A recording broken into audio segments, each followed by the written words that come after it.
Jon Grevatt is the Asia-Pacific Defence Correspondent for the research group IHS. James, he joins me now live from Bangkok. Good to have you with us.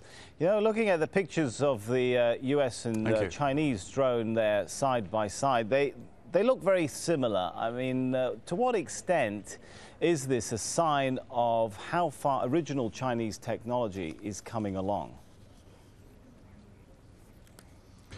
Well, we have to understand that Chinese military technology is still some way behind that of the West, and certainly of the technology that is developed by the United States.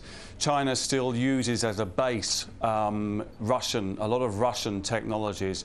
It's made great strides over the past 5 to 10 years, but it is still some way behind, and that is why it is spending so much money on research and development and trying to leapfrog, if you like, some more developing nations and provide its military with a technological advantage. But it is still some way away from being anywhere close to what the US industry can manufacture and develop.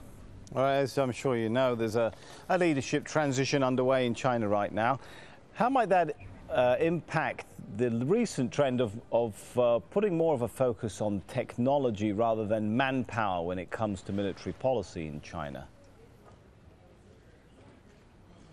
Well, that follows strategies that it is in line in other developing nations. Basically, the understanding that that military warfare will not be conducted on its own shores. They will not be defending China. The idea is that this is part of China's strategy to project power and to use technology to project its military authority within the region, within the East China Sea and within the South China Sea.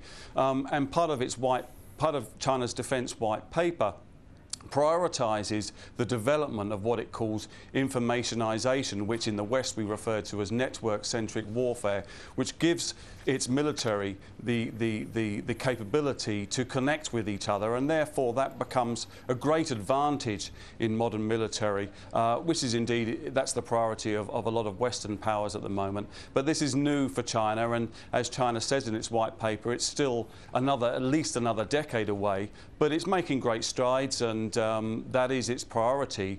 Technology rather than technological advantages rather than numerical advantages, which traditionally have been to defend against any aggressors within the mainland. All right, some interesting thoughts there. Thanks so much, Jon Grevatt, US Secretary of